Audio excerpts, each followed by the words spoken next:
దేశవ్యాప్తంగా లక్షలాది మంది విద్యార్థులు ఉత్కంఠతో ఎదురు చూస్తున్న జేఈఈ మెయిన్ పేపర్ 1 ఫలితాలు విడుదలయ్యాయి.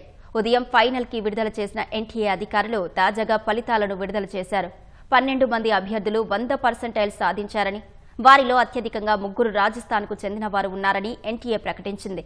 100% సాధించిన 12 మంది కూడా అబ్బాయిలే కావడం విశేషం.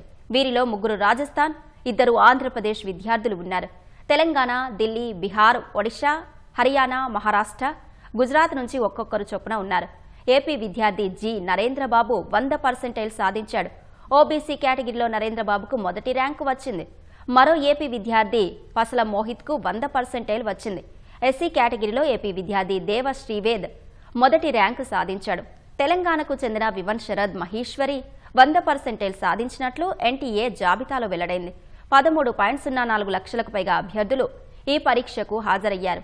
జనవరి 21, 22, 23, 24, 28 తేదీల్లో జేఈఈ మెయిన్ పేపర్ 1 పరీక్ష నిర్వహించారు.